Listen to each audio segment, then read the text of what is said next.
All right, you guys, welcome to the next episode of Reversed Mother Wound, when we talk about shadows that we need to heal, not only to address our own mother wound, but to heal so deeply to a point when we're ready to break generational trauma and not give that wound to our own children.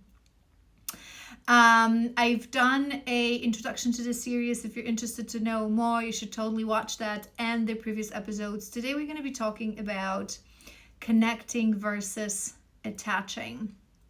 We're going to be comparing these two frequencies in context of mother wound and feminine energy, because it comes down to feminine energy.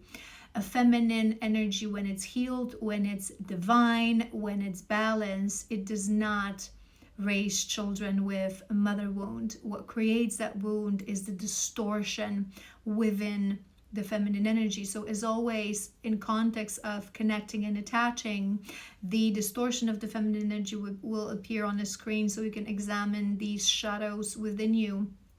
But today we're going to focus on again, connecting and attaching. And I feel like this is such a spiritual cliche at this point that you can see all over the internet in many contexts, in contexts of friendship, relationships, romantic relationships, passions and jobs and careers as well, basically everything, because this is a rule that we should follow in every aspect of our life. I connect, I don't attach.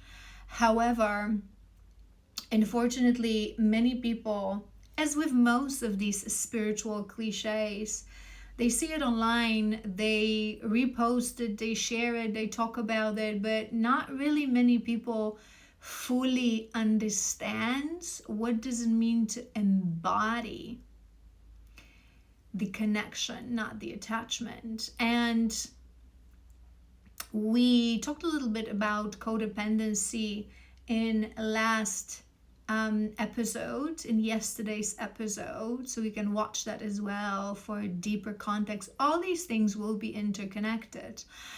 Remember that when we talk about a distortion within our energy, we can list out the qualities of a distorted feminine, and we can list out the qualities of a healthy feminine.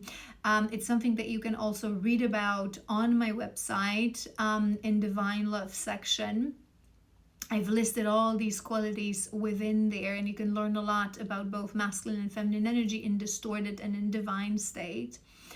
But it's never these things, these shadows, these wounds, they're never separated, right? They're all interconnected, because it's sort of a domino effect. One distortion then creates another, or enhances or feeds another. So it's really important to look at these things holistically. So obviously what we're going to talk about today will link back to codependency. But I do want to focus on attachment and connection solely in context of that mother wound and that feminine energy and a bond that you form with your child. The biggest thing, how I would explain to you, so that one statement, that one thing that I would give you to really understand what is the difference, because again, many people misunderstand that. Many people go to the other side of the spectrum, to the extremes, thinking that, not attaching means that nothing can be important to you, nothing can be on your mind 24/7. But it's actually about, there is a beautiful sentence in Bhagavad Gita that explains this, that connecting, not attaching, is not that you don't own anything, you don't carry anything in your heart, but nothing owns you, right? So it's really the ability to connect to everything so deeply that it is part of your life. It is the centerpiece of your love. It is the constant thing in your heart and on your mind, but without jeopardizing your freedom, without jeopardizing the freedom of your spirit and taking away the freedom of that thing, of that person as well, which naturally goes back to codependency. But that one thing that I want you to remember when you're going to start examining your relationships, whether that's with your child or your parents or your friends, with everything, you can translate this to everything. Do I really connect or do I really attach? What I want you to remember is that connection, true connection, is something that belongs to the soul, whereas attachment belongs to the ego, right? So when we talk about connection, connection exists on a frequency of soul, which is eternal, which is non-physical, which is non-logical, which is the one that is awareness, right? The eternal, the one that exists through realms. Whereas the attachment is always rooted to the ego.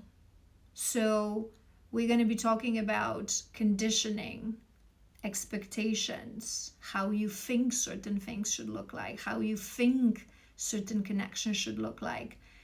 Attachment is as well, go back to what I said before, attachment takes away your freedom.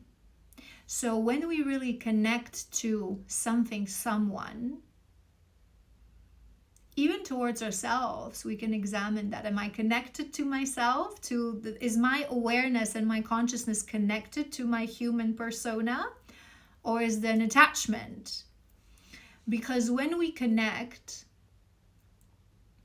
this thing, person, situation, career, emotion, whatever that is, when we connect, whether this exists or it doesn't, whether it reciprocates or not, it doesn't influence our inner state of being. Whereas where we attach, we form codependency with a person in a situation. So depending on how this person acts, whether they reciprocate our emotion and our love or not, it influences how we feel. Because in reality, to understand connection and attachment, you need to understand what does it really mean, freedom of spirit. And I talk about this a lot on my channel. And if you watch me, you would know that I call it the alone wolf frequency, the frequency of a lone wolf. When we are, and this is actually, it's a misconception, but this is how we actually, when we embody freedom, when we are whole on our own, when we are a lone wolf, this is how we actually open to love deeply. Because attachment-based love, codependency-based love, it's never true love, because love is freedom. Love equals freedom. And you cannot ever know whether someone loves you if they are not a free spirit. Because if someone is lonely, is lacking within, is carrying, whether that's victim mentality or codependency, you never know. Are they with me because they love my soul? They love the frequency of my soul. They resonate with the frequency of my soul.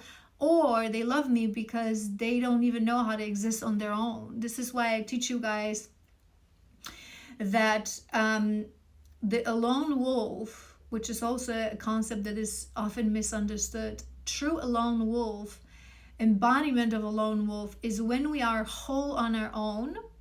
So true alone wolf can exist on its own, on his, her own, and in a pack simultaneously. A lone wolf doesn't escape connection. A lone wolf doesn't escape relationships. A lone wolf doesn't escape forming a pack. It's not about avoidance. It's not about hyper independence. It's about, I am on my destined path.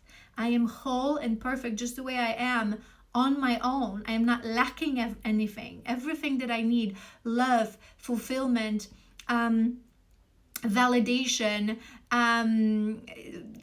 happiness, joy, I provide for myself. And if at this moment of my life I am destined to be on my own because this is my path, I will be perfectly fine and I will be happy. But when a soulmate or a soul connection is put in front of me, I will easily shift to existing in a pack and in partnership, and I will be equally fulfilled. It will be different, but my frequency will remain same.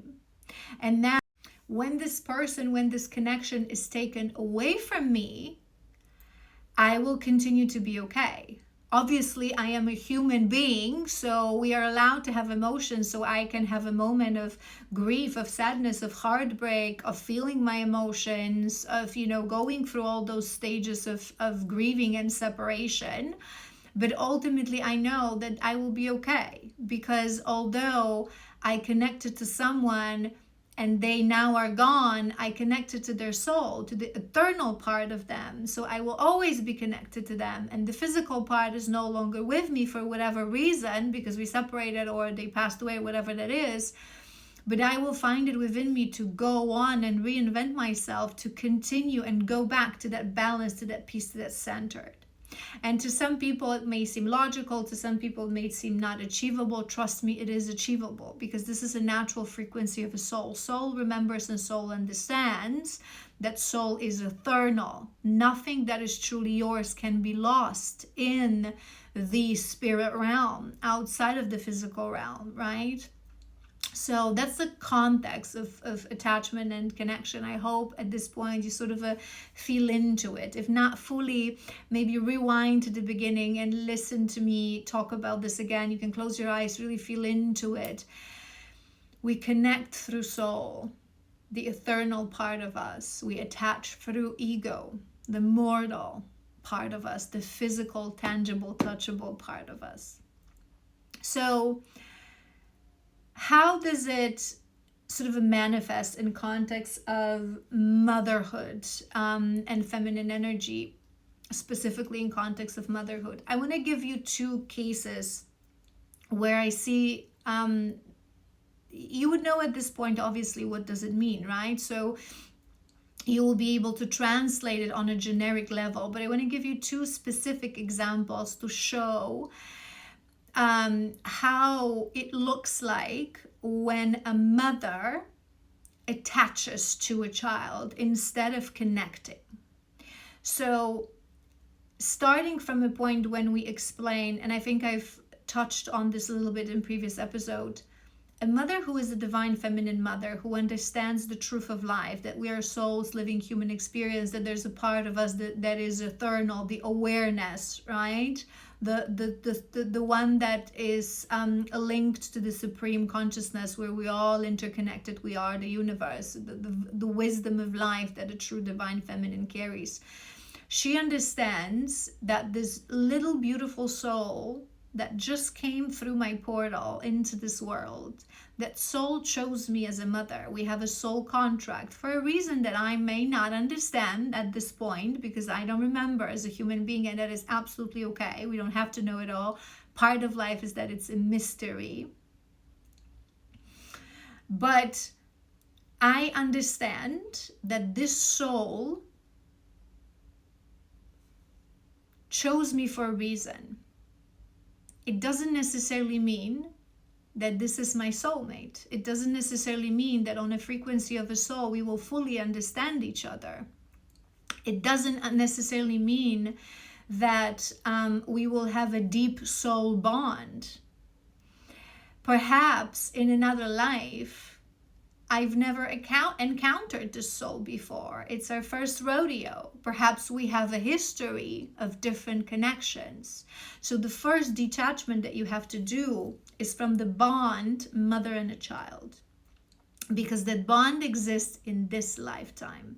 And chances are, because there's so much to explore that we rarely repeat this way, chances are that if you have in this lifetime this bond, in other lives, if you shared other lives, it was a different bond. Maybe this was actually your parent, your mother, your father. Maybe it was your partner. Maybe it was your friend. Right? Maybe it was the worst karmic that you cannot figure things out, and now you have to say, right? So the first detachment that we do is that mother and a child, because it's a very difficult topic, you guys, because I understand that from a level of the body, it's a very deep and beautiful bond, and we've talked about this yesterday, and through the perspective of our body, and we live this life through the perspective of human body ego, we as women, we feel that this is so special, and it is very special. It is a very special bond, because we already discussed in previous episodes that child chooses you for a reason. A mother is the biggest influence on who you're going to be. Your shadows, your lights, your fears, your traumas, it starts from a mother, because feminine is the creation, the initiation. We are the creatrix. Everything starts from you. And that child knew who you are, who you would be in this life. This is why they chose you. And sometimes they choose you to have specific wounds, to have that opportunity to heal and overcome those obstacles. But true divine feminine mother, again, I'm not saying it's going to be easy to achieve, but true divine feminine mother is capable of detaching from that bond. I connect to that bond because I know that in this lifetime is the most important bond, one of the most important bonds that one could ever have, and the one that will have the biggest influence on who you will become as a human being. Not a father, not your mother. The portal through which you came to this world will be the biggest influence, always. Whether you knew your mother or even if you didn't, it's going to be the biggest puzzle piece, always. That's why we start from mother wound, and we talked so much about it. But again, a true divine feminine mother understands that and connects to that relationship, connects to that bond, connects to that context, but detaches from it, understanding that this soul has so much going on beyond me being their mother in the context of lifetimes, right? So that's the first thing. Now, let me give you two examples where I see that this fails for most part. One is when a mother doesn't understand and recognize the independence of a child. And this loops back to that freedom that we talked about. When we connect, we can connect so deeply to someone, our partner, our child, on the level of every cell within our body, but we understand, you little creature, you are free. My job is to keep you safe. My job is to provide stability, security, is not to give you mother wound. That is my job, but you are free. You are free to do whatever you want with your life. I am here to guide you with my divine feminine wisdom, but I am not here to tell you that you have to go to university, that you have to find yourself a partner, that you have to be educated, that you have to have a job. No. That is all conditioning. That is all conditioning. That is all what we think that is good for someone from a perspective of our own woundings, our own experiences that we are projecting. And we've talked about this in previous episodes as well, when I touch on the neutrality in life, that we are programmed to believe that certain things are good and bad. And it's this mother, when we talked about worrying and protection, right? It's this mother that I don't want any harm to come to my child, without understanding that first heartbreak, or that first humiliation, or that lost job, or that bullying, or whatever that is, it may be the best thing that ever happened to them, the very destined thing, the very thing that set them on the trajectory towards alignment. Who are you to know this? You won't have that information. No matter how divine you are, you can be divine feminine, a psychic medium, certain things may not be revealed to you. It's often the case, can tell you from experience, when we are even this true divine feminine who's a medium and a seer and an oracle, we often see things for others because this is our job. We live a life of service. Our own timeline is usually hidden for us. It wouldn't make sense. We may see some insights and feel into certain things. Obviously, we feel strongly into the guidance, but we don't know what's going to happen, right? So you cannot know and have a full visual of the trajectory of life for that child. So a mother that attaches, doesn't connect, she doesn't recognize the independent path and the free path of that child.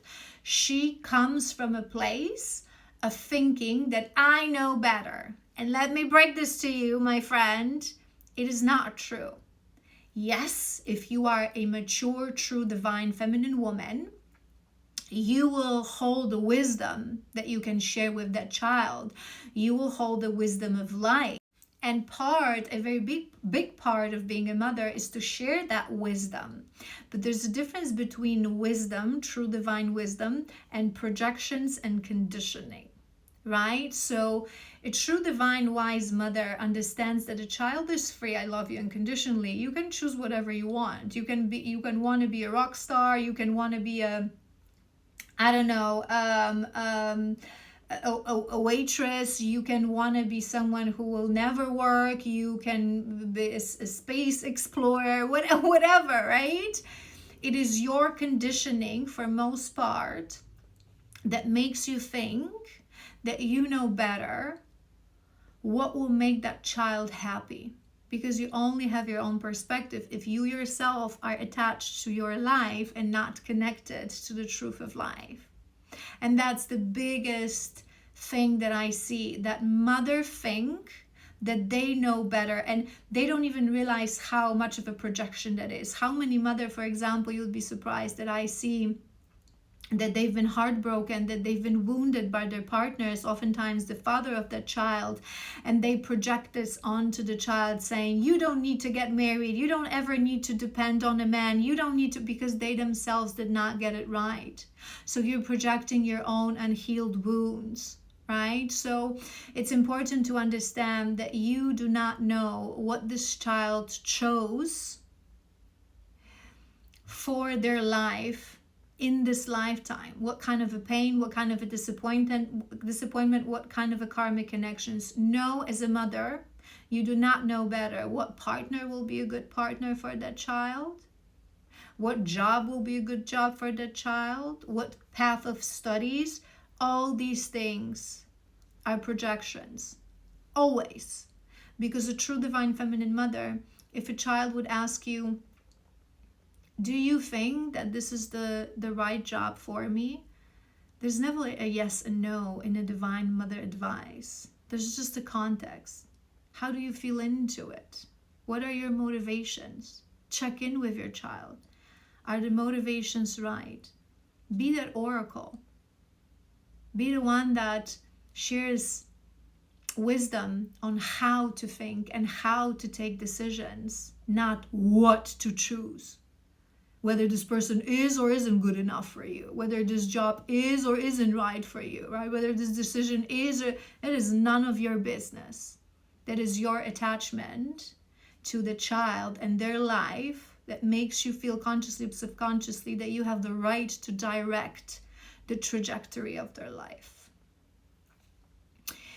Now, a second thing, and here I was thinking that it's going to be a short episode. God, you know me. Anywho, it's important. To whom it really, when you really are on that road of true deep healing, these things will be important for you. If you're still here, give me a like and let me know that you're still here. And that second thing and second case that I wanted to explain is when a mother is attaching to a child instead of connecting. And it will sort of loop back to the distortions that we've discussed in past episodes.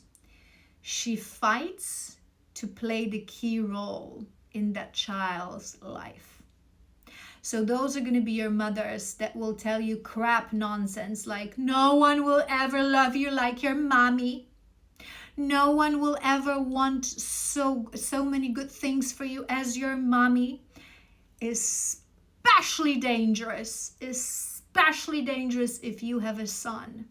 And it's so dangerous that I will make a whole different episode about this. It will be one of the final episodes. We have 2 more episodes before the final one, and that's going to be a bonus episode that I will dedicate to mothers of boys. Because we constantly complain that we don't have divine masculine men, but it's really, we have ourselves to blame, and we'll break that down. So especially dangerous for mothers of boys. But when we attach as mothers and we don't connect, we feel that we should play the key role in that child's life, that it is their obligation and that they have to acknowledge that the mother is the most, yes, I said that this is the most important connection. Mother and a child is the most important connection, but you, my darling, are not the most important person in this child's life. You have to teach them that they are the most important part and person in their life. And then remember also what we said a couple episodes back, that if once that child is an adult, partner, children, and then the mother. Mother who connects and doesn't attach is so self-sufficient that when the child grows up, you push them out of the nest and you sort of fall back to a role of that oracle, of that frequency of home that they will always be able to return. But you don't form codependency through attachment. You understand that you do not play a key role in that child's life. When that child is a grown-up, they are allowed to spend every weekend with their friends, with themselves, with their partners, not with mommy. It is not their obligation. And again, we talked about this. You as a mother, you have to be self-sufficient on your own. Obviously, we have family and friends to be able to lean on each other and rely on each other. So when you're going through something difficult and your child is already, for example, I don't know, an adult, let's say you just lost your partner, you are allowed to, say that I need a little bit more of that family comfort and support. Maybe you're going for something, I don't know, let's say you're moving from one house to another. You're allowed to call your son and your daughter for support, for help, right? If you happen to have a great relationship, you can spend more time with each other. But it is not an obligation of that child to treat you as a priority, to leave everything, their partners, their job, because mama is calling, because mama misses them, just because you allow them to come to this earth through your portal. You do not own this child. You do not own their life. They, like I said in the beginning, it may happen that this is a soul of a very different frequency. Chances are it's a very, very, very, hear me when I say this, it's a very rare connection when a mother and a child are soulmates, close soulmates. Very rare. Very rare. It's usually 95% of cases, it's going to be a karmic relationship. Exactly for a reason that I mentioned in the beginning. That is such an important bond, such an important, it's the thing that sets the whole trajectory of your life. The initiation, the creation of the feminine, the power of the creatrix that we have within our womb. For most part, 90 to 95%, it's going to be a karmic connection, which doesn't mean that it cannot be beautiful. We cannot grow together and, learn with each other and through each other. But very rarely it is a soulmate. So as an adult, that child won't have this huge need to spend every day and every weekend with you. They will have their own independent adult life. And when a mother is attaching, when a mother is lacking, when a mother is having a void within her that she cannot fulfill on her own, that's when she tries to lean on, in a very codependent and toxic way, on a child to fill that gap and make her feel worthy, valuable, happy, and fulfilled. All right, you guys, I hope this was helpful. As always, if you have questions, let me know. You can drop me a message. If you feel like you need support, you can sign up for a session. If you're still here, please follow for more. There are a couple of more episodes to go. I'm really so happy always, because you guys already been reaching out to me through DMs with questions. You've been leaving some comments as well, and they're such good comments, because series like this, many mother, and we'll address this in the final episodes, many women and many people, they are in denial. They don't want to, so they're going to go into the separation, into the, you don't know what's it like, it's not so easy. I'm not saying it's easy. No one says this, any of this will be easy. but it's the willingness to want to change and grow. That is this key element on a path of expansion and self-discovery. So I'm so happy that you have insightful and amazing comments, and that you're reaching for more information. So I will see you tomorrow in next episode. So that tomorrow we're going to talk about control and freedom. So it will loop back to attachment and connection as well, but in a different context. 3 or 4 more episodes to go. So yeah, I will see you tomorrow.